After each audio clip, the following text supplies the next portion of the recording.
You're listening to Systemic Error Podcast. The failure was designed. Trump's big brag is being tripped up by reality, based on an article by Matthew Raza. Trump's economy is not a messaging problem, it's a power problem. The lie has a short shelf life. The source is simple.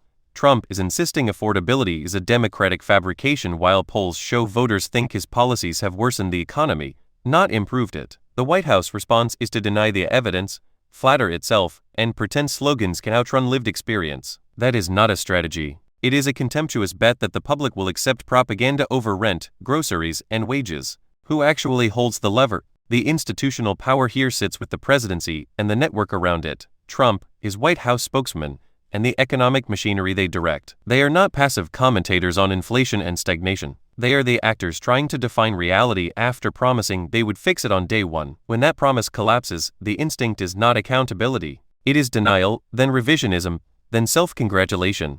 Misdirection is governing method. Trump's answer to bad economic news is to blame the people noticing it. That is the oldest political dodge in the book. Turn material harm into a communication problem, then treat dissent as delusion. Waldman's point lands because it exposes the failure of that tactic. People do not experience the economy as a press release. They experience it as bills, paychecks, and prices that either rise or do not. Cronyism in broad daylight. The deeper pattern is not just inflation denial. It is crony capitalism dressed up as national strength. Robert J. Shapiro's description matters because it identifies the operating system, preferences, contracts, and tariff advantages flowing toward the well-connected, not the public. That is how this kind of politics works. It does not merely fail to deliver prosperity. It redistributes opportunity upward while demanding applause for the privilege. Energy dominance as cover story. The White House spokesman's answer is a useful specimen of the method.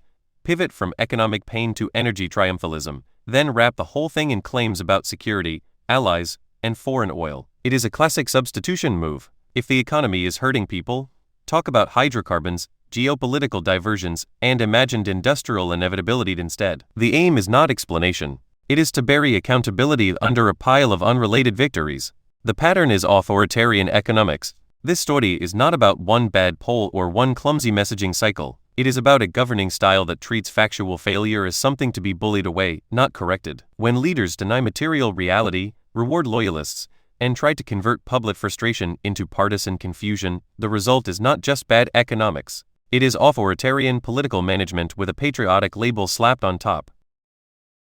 You've been listening to Systemic Error. Thanks to AlterNet for today's article. With the automated voice of Marcus, thanks for listening.